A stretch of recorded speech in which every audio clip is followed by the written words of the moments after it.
Why is it not beeping?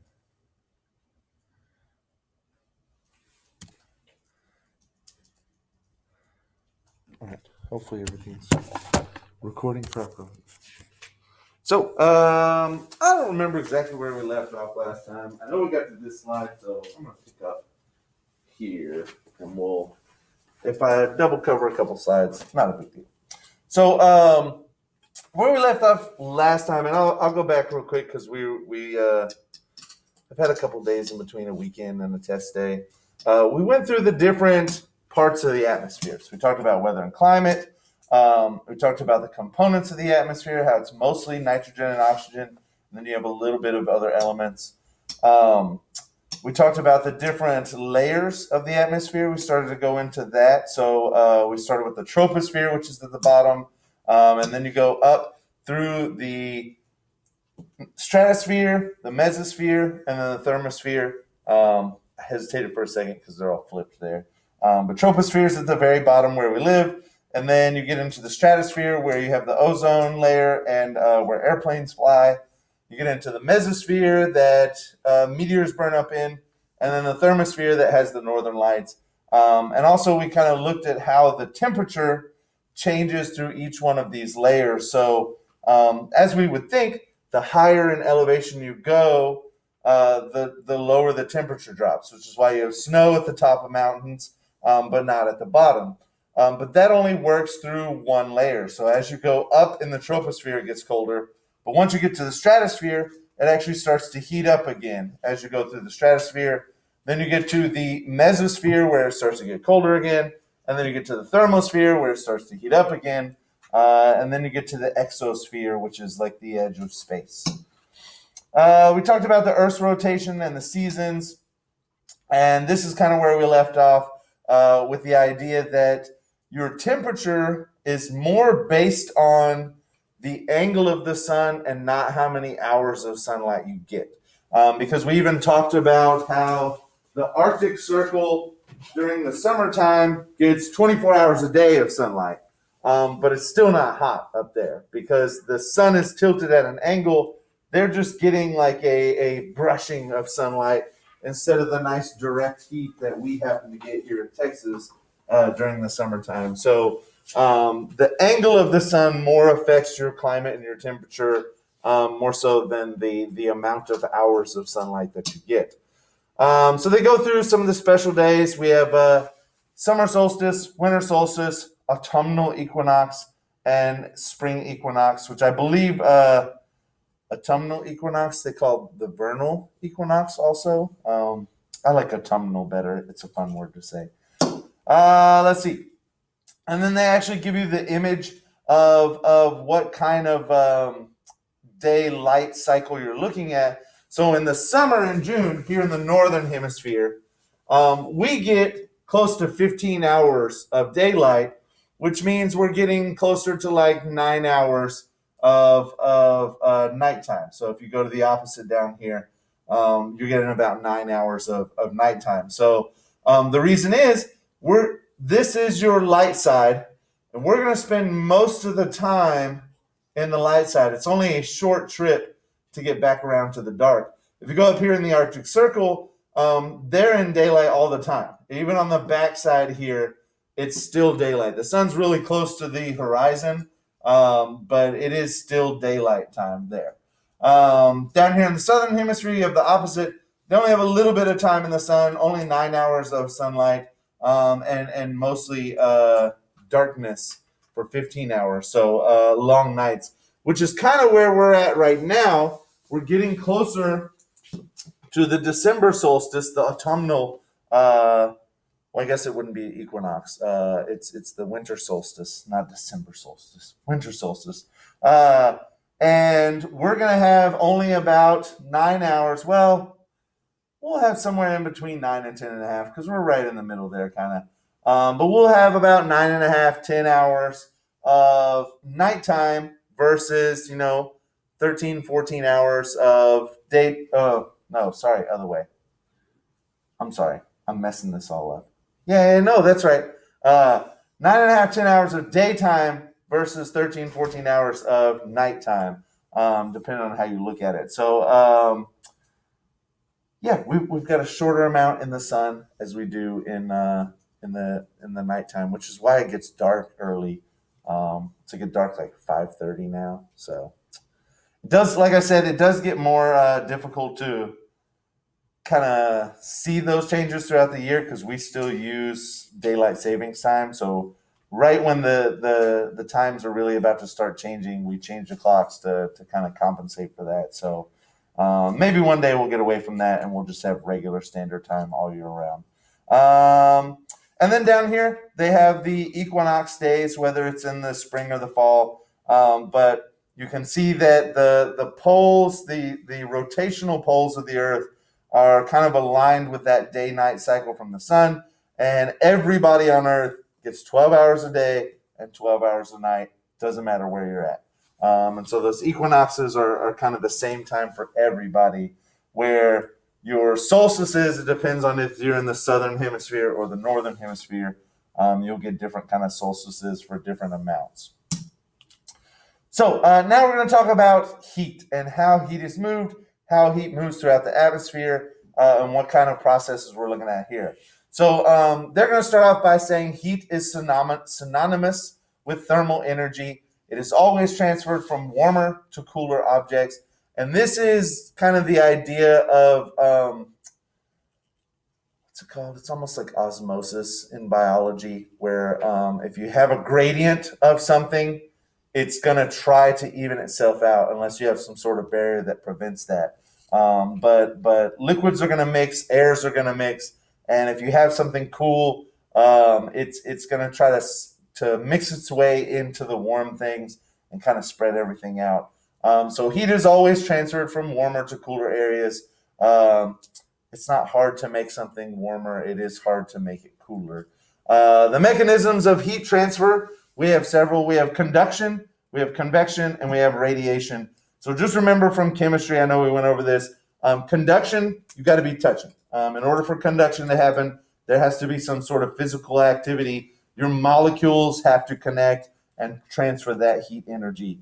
In convection, you have a circular movement. You have something hot rising, you have something cool sinking, or possibly you got a fan blowing things around. Convection is going to have the movement of those heat producing or those heat holding bodies. And then radiation is going to be like your sunlight or like the heat you feel from a fire as you sit like 3 or 4 feet away from it. It's just like radiating heat. You ever sit next to a campfire too long and your leg gets really warm?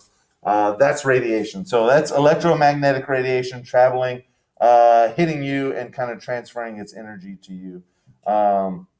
They go through the different types: gamma waves, X-rays, ultraviolet, visible, infrared, microwaves, and radio waves. All of those are part of the electromagnetic spectrum. So this is a great kind of illustration of the 3 different types of heat transfer. You have the hot handle from the pan is conducting energy into the person's hand, and they're probably going to get burnt if they don't have an insulator around that handle. You have convection going on in the boiling water. Your hottest water from the bottom is rising to the top because it's less dense now, and the cooler water from the top is sinking down to the bottom. And then you have radiation. Note that the fire will have both convection and radiation. You have hot gases rising up in the flames. They're going to come up and heat stuff. You don't have to be directly over the fire to feel that heat. That the glowing coals will kind of transfer heat in all directions. And so a lot of what you're feeling there is radiation. But know that a fire is not only radiation, there's also convection involved. So the laws of radiation: all objects emit radiant energy, all of them, even us, even our bodies. The hotter our object is, the more energy it radiates. You can put on like infrared goggles and see all of y'all sitting in class because we're all giving off a little bit of heat. So hotter objects radiate more short wavelength radiation than cooler objects. The shorter the wavelength, the more energetic the light is going to be, and the more, as far as radiation is concerned, the more dangerous it's going to be. Longer wavelengths are less dangerous, like radio waves or microwaves or other things like that. So Good absorbers of radiation are good emitters as well. If you absorb radiation well, you should be able to emit that same radiation. Let's see. Energy, heat, and temperature. They just have the electromagnetic spectrum here, and they show you a picture of the rainbow, which is wonderful. But we've been over the electromagnetic radiation. Note that your shorter wavelength, shortwave radiation, is going to be your more dangerous stuff. Gamma rays, which are very bad for you. X-rays, which we try to protect ourselves from. Not going to like kill you instantly or anything like gamma rays might, but not instantly. But gamma rays are definitely going to cause you severe problems very, very quickly. But doctors that are exposed to X-rays more often protect themselves from it. You go to the dentist, they don't have a problem blasting you in the face with X-rays. But the doctor that does it's going to step outside the room because they don't want to get blasted over and over again for years at a time. And then ultraviolet light is even less short of a wavelength, I guess a longer wavelength, but still kind of dangerous. We use sunglasses and sunblock to kind of protect us from ultraviolet light.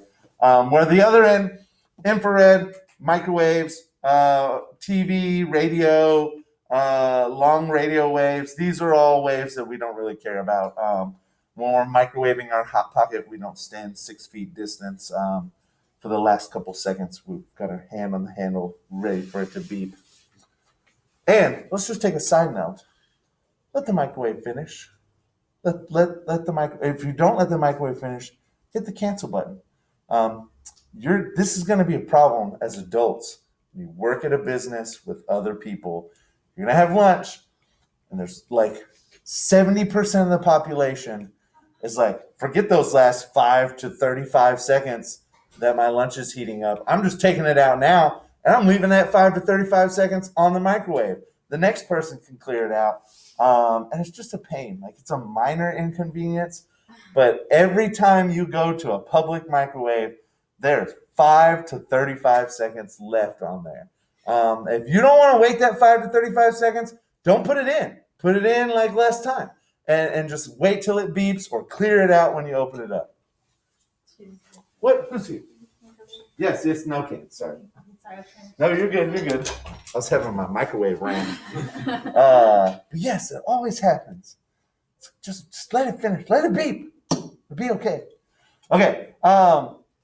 So solar radiation comparatively to the atmosphere. What's going to happen here? There's 3 things that it can do. When the sun's energy gets to the earth, there's only 3 possibilities. It either gets reflected, which usually is going to be like reflecting back out into space. It's going to get scattered throughout the atmosphere, or it's going to get absorbed. Those are the 3 major things that can happen. And we even kind of create a energy budget with the atmosphere to show for different areas of the earth how these 3 things kind of interact. So most visible radiation does reach the surface as sunlight. About 50% is absorbed at the Earth's surface, depending on the material that you have down there. And it does say the atmosphere is largely transparent to incoming solar radiation. The atmosphere itself doesn't really scatter or reflect a lot, but sometimes the things in it do.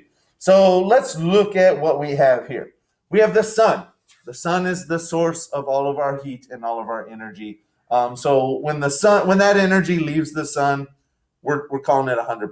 100% of that energy is going to make it through space. It's going to make it through the atmosphere, and it's going to come to Earth and provide us with some sort of energy.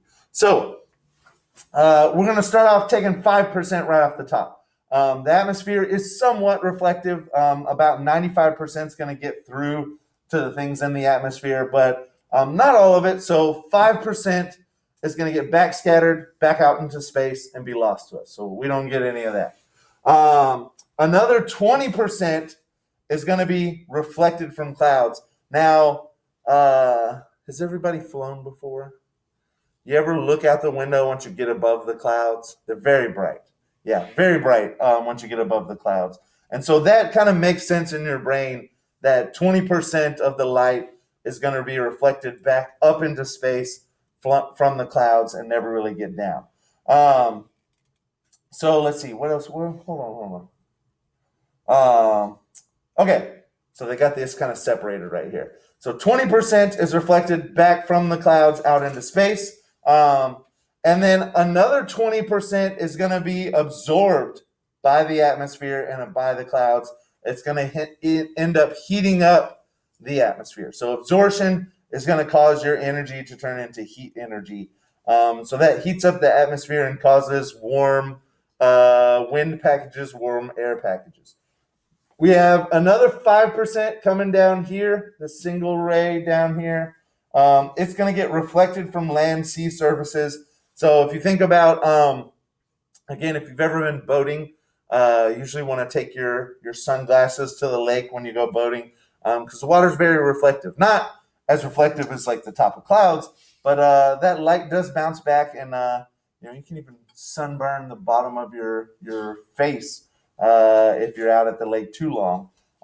Same thing goes for like snowy areas. I've never been skiing, but I know that snowy areas reflect a lot of light back, which is one of the reasons the North American Inuit people have more not slitted, but more closed eye profiles, because they're evolved to be in an area that has snow most of the time, and that snow gets reflected back up. And so it's better for their vision and their eyesight to not have as much of their retinas exposed. They're getting plenty of light through there.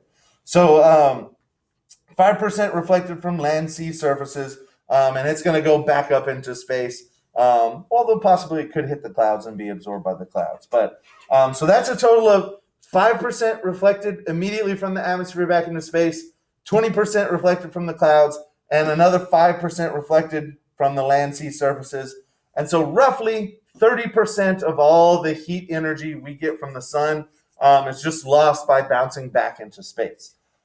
We do keep 20% of it in the clouds, so that adds up to 50%. And then the other 50% is going to come down, hit the surface directly, and kind of be absorbed either by the land or the sea. And so, you go out on a summer day and you leave your flip-flops in the house, you run outside to grab something, and the concrete's super hot. Or if you ever go to the beach on a hot day, the beach is super hot, it'll burn your feet. That's that energy being absorbed by the land coming in from the sun. So that's a total of 100%. You got 50% absorbed, you got 30% reflected back, and then you have another 20% absorbed by the atmosphere to kind of help keep us warm. So you see that we have a generally balanced budget. When you start to add in things that can kind of throw this budget off, we can talk about significant heat loss. So now they get into, what are they looking at here? Reflecting light bounces back at the surface at the same angle which it strikes the surface and with the same intensity. So they just have a particle here. They show the light coming in. It's going to bounce off at the same angle that it came in with the same intensity. If it reflects, it's going to reflect fully. When a beam of light is scattered, it results in a large number of weaker rays traveling in all directions. Usually more energy is scattered in the forward direction than it is back scattered. So if your light comes in and hits the atmosphere just right, it's going to kind of spread everything out in different intensities, which kind of explains what happens when you get like a rainbow. So a rainbow is a scattering of light. The light energy comes in, it hits water, and it kind of spreads out in all directions with different intensities, which is why we get that different the different color spectrum, because each of those is going to have a different wavelength. Each of those is going to have a different energy. Let's see. So now we take our budget and we kind of look at the things that humans are doing and how that's going to affect that overall budget. So again, you have 100% coming in. This is not going to be a budget kind of percentage. This is going to deal with albedo. And maybe they should have explained albedo earlier. Let's see. Oh, how far are they going? Did I pass albedo? Surely I didn't. Oh, I guess I did. My bad. I just kind of skipped over that. Albedo is the percent reflected. So how much of that sunlight are you going to reflect back, and how much are you going to absorb? The albedo is the reflected percent. What's not reflected will be absorbed by something. So when we get to this one, which this has always made me wonder. All right, let's be honest. Most light roofs look ugly. Just objectively, you look at these two houses, that's a terrible colored roof. Your house is a very significant investment. And if you were to put an ugly roof on it, it would diminish that investment, make it harder to sell. You wouldn't get as much money for it. It's all about curb appeal. That being said, you drive around in Texas, and most of the year it's uncomfortably hot. We all, including your parents, spend an unfathomable amount of money just trying to cool our little bubble and keep it nice and temperate. I keep my thermostat at like 73 most of the time, which is unheard of for some people. Some of y'all's families are down in the 60s during summertime. I don't know who, but it's statistically one of your households is like in the 60s at summertime. Because when I tell people that I keep my thermostat at like 73, people gasp. They're like, oh, that's too hot. That's too hot. I gotta have it cooler than that. So that being said, like I've always wondered, why do we all have these like really dark roofs? These really dark roofs just suck in that sunlight. If you've ever been up into the attic in summertime, you will die if you're not prepared. You will instantly start sweating. It is extremely hot up in the attic. Hotter in the attic than it is literally outside. So dark roofs don't reflect very much sunlight. You're only looking at 10 to 15%. They're absorbing 85 to 90% of that sunlight and just putting it directly into your attic, which is only just a couple feet from your living space that you're trying to cool. And in fact, has all of your attic ducts in it. At my house, at least, like the first 3 seconds that the air conditioner's on, is just blowing hot air from the attic in the summer. So, think about that. You don't necessarily have to go with a white roof. It depends on what brick color you have. If you have a certain brick color, a white roof might look nice. But I definitely went with a somewhat lighter colored roof than I could have. I didn't go anything crazy or anything, but I didn't go black roof like my neighbor. No offense if my neighbor sees this, but my neighbor got an all black roof, and I was like, what an idiot.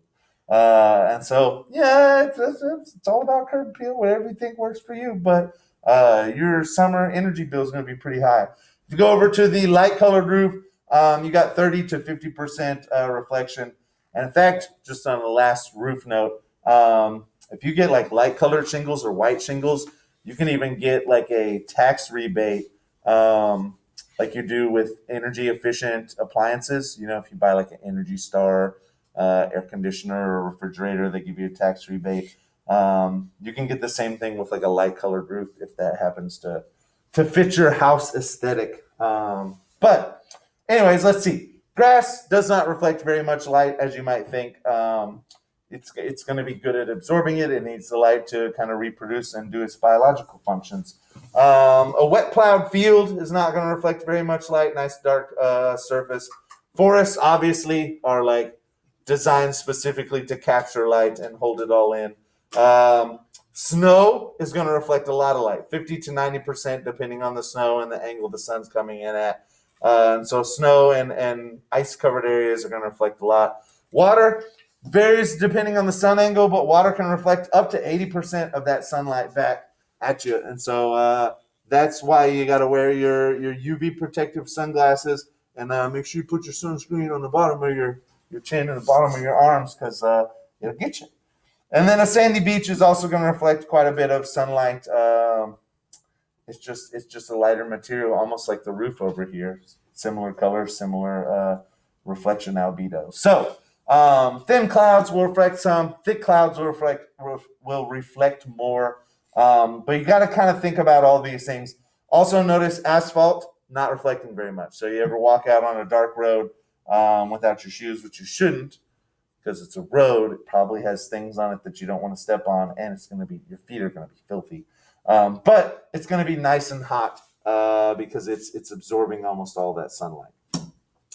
So radiation from the Earth's surface. Earth is going to re-radiate longer wavelengths, and this is actually important. Like they said earlier, anything that has any amount of heat at all is also going to be putting off heat. If I look at y'all's body temperatures with night vision goggles or thermal goggles, I'm going to see that heat just radiating off of you. And you're not even that hot. You're like 98.6 degrees, right? Ideally. So anything hotter or even a little bit less hot is going to be releasing that energy. And so the Earth is always re-radiating longer wavelengths of energy to kind of release the energy that it has stored up in it. This is called terrestrial radiation, and that is absorbed by different things in the atmosphere: carbon dioxide, water vapor, lower atmospheres heated from the Earth's surface. And so this is what they mean when they say greenhouse effect. When we have more of these molecules like carbon dioxide, like methane, that are in the air, the Earth is trying to release a little bit of that excess heat, and these molecules in the air kind of catch that and don't let it leave. So heating of the atmosphere is termed the greenhouse effect. I don't know. I wonder if maybe they could have figured out a better term for this, because a lot of us don't have greenhouses. What if they were like the coat effect? Like the carbon dioxide is a coat over you and it helps keep your body heat in. But then again, well, I was going to say coats aren't bad things. When we wear coats, it's a good thing. But greenhouses aren't bad things either. So I don't know. Let's see. So airless bodies like the moon, all incoming solar radiation reaches the surface, like 100% of it. And then all of the heat that the moon radiates back outward reaches space. It's just like a full cycle. You're not really losing anything to clouds or any weird surfaces that have been placed there. So you go to Earth and it gets a little bit more complicated. Most of the incoming radiation reaches the surface or the clouds. And then the stuff that leaves, some of it is going to make it all the way out into space. Some of it's going to be absorbed by greenhouse gases. And then those greenhouse gases are going to emit it back down to Earth, and this kind of vicious cycle that helps warm the Earth up. Excuse me. Bodies with abundant greenhouse gases like Venus are just going to be crazy. So obviously this is not I guess worst case scenario, if you're like a science fiction writer or if you're a future thinking scientist. Technically this, like they believe that at one point in time, Earth and Venus were very, very similar. And Venus had a runaway cycle of greenhouse gas production. It has an immense amount of greenhouse gases right now. And the surface temperature is like 523 degrees Celsius all the time, even at night when that surface is facing away from the sun. Just a ridiculous amount of heat, because it has so many greenhouse gases that none of the energy ever really leaves. The sun heats the atmosphere heats the planet, and none of that energy is allowed to leave because it gets trapped by greenhouse gases and emitted back down to the surface. So Venus is a extremely warm planet, extremely hot planet. Not warm. It's 523 degrees Celsius. I think it's hot enough to melt lead just on the surface all the time. So it's actually NASA wants to put a rover on the planet, but like everything breaks immediately. I think Russia's put 2 rovers. No one else has put rovers on Venus other than Russia. They put 2 of them there. I think they've lasted less than 2 hours combined. So imagine spending like years of your life making something and then years of your life waiting for it to get to a different planet, and then it lands and you get like less than an hour before it breaks and just like falls apart. And so NASA put out a competition to try to design a good Venus rover. And basically they're like steampunk. They're like no electronics. Everything's got to be mechanical. It basically has to be like wind powered. And with very minimal to almost no electronics, you have to figure out a way for it to steer itself almost like a Roomba. So it just like randomly drives around until it bumps into something or finds a cliff that it's about to fall off of, and then it turns around and goes a different direction. And you also have to figure out a way for it to send a signal through this super thick atmosphere up to an orbiter so we can actually get some science back. Because if the little thing's roving around on Venus but can't ever talk to us, then it's not going to be any help. And so literally, like, they're thinking like gears and springs and all sorts of other crazy things, because Venus will just destroy your rover very, very quickly. So, what factors cause albedo to vary from time to time and from place to place? It's all the things that reflect the amount of cloud cover and particulate matter in the atmosphere, the angle of the sun's rays, the nature of the Earth's surface. All of these things can adjust your albedo and change how much reflection you have versus absorption. CO2 levels are rising, so now they're going to talk about global warming, and we will spend like a whole chapter talking about global warming in the next semester, as long as the book doesn't change. I need to get on that book discussion. So CO2 levels are rising basically because of industrialization in the past 200 years. We burn a lot of fossil fuels, coal, natural gas, petroleum. We've destroyed a lot of forest and natural areas to pave over things, to build cities, to build farms. Earlier this year, was that this year? 2020 has been such a mess. The Amazon was burning. The Amazon fires were really bad, and that was because of farmers deforesting land and kind of doing clearing burnings. Which, by the way, like, I'm someone that's against things that perpetuate global warming, and I want to preserve the Amazon rainforest. But you do have to acknowledge the other side of that. These are people in that area that it's very tough to live there. They're just trying to earn a living for their family. They're trying to grow food for their country and for the people that live around there. And so there's got to be some sort of compromise met, or some sort of way to help these people continue to better themselves and live a better life, while also maybe preserving the things that they have. So the present CO2 level is roughly 30% higher than its highest level over the past 650,000 years. And so we are absolutely contributing to global warming and greenhouse effects. It is going to be tough to kind of make the effort to not do that. But I do believe that people can understand that and do that.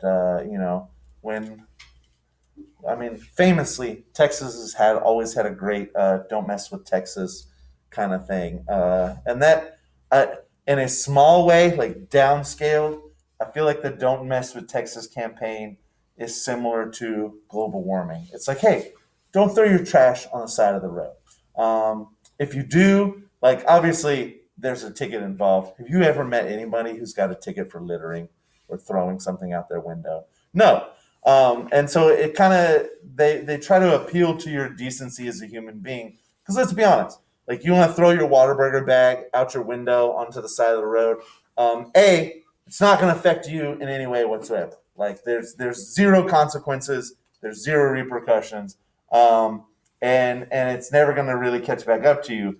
But nobody wants that. Like, nobody wants that trash in their front yard. It's very easy for you to find something else to do. And so I think when it comes to global warming, if you present people with an option to kind of reduce what they're doing and to help the world be a little bit better, you make that option easy, and you add a little shame to the pot to keep them from doing the wrong thing. And I think you can start to see things change. One of the problems is that with the global warming stuff, the options have never really been easy. In the 90s, they were like, don't drive your car, ride a bicycle to work. It's like, well, I live 30 miles from where I work, so I'm not riding a bicycle to work. It's 95 degrees when I wake up in the morning. Sorry about that. But now we have electric cars, and they're getting cheaper. And by the time y'all are in your mid 30s, mid 40s, you could probably buy an electric car for the same price as you can a gasoline car. And gas stations are the worst, so why not? The first chance I get to buy a reasonably priced electric car, even if it's used, it'll probably be used. I will buy one and see what that's all about. But yeah, that would be nice. What do we have here? CO2 levels. So, like I said, the CO2 levels are much higher than they have been for the last 650,000 years. Why 650,000 years? That's roughly equivalent to a decent portion of human existence. It doesn't obviously go back to the dinosaur times or any time before that, but you can kind of see the cycle that's been happening naturally. CO2 levels rise, then they fall, CO2 levels rise, and then they fall. But now with humans, they're rising very, very sharply. They're getting higher than they've ever been. And one of the problems, like as a geologist, I acknowledge that if you go out and extend this chart even further back into past, um, you will find times when the CO2 level has been. Hello, I didn't even hear you come in. I was very sneaky. Yes, It's okay, yes. go ahead. All right, you can find times where the CO2 level has been higher, and climate detractors kind of take that and they're like, this isn't anything different. But the problem is when you see these cycles, when CO2 levels get higher, the Earth has ways to kind of combat that. Increased CO2 is going to increase plant growth. The plant growth is going to take the CO2 out of the atmosphere and put more oxygen back in. And so that's why it's cyclical, is because the Earth has like negative feedback mechanisms to kind of bring that back down. Humans take a lot of that away. We already talked about deforestation and paving over different areas. And so as these CO2 levels rise, there's not a lot of reason to believe that they're going to come back down, or that the Earth's negative feedback methods are going to kick in and kind of save us. We gotta try to clean up. Don't mess with Texas. Clean up our own backyard and not let things get too bad. So It's depressing. yeah, well, no, it's not. There's always reason for hope. I don't know if you caught the "Don't mess with Texas" part, but Good stuff. yeah. I mean, you just gotta do it because it's the right thing to do. All right, you can go ahead. What time is it? We're almost done. I just, guys, Yeah. a few of you, I'm supposed to distribute this to you about Carlton State.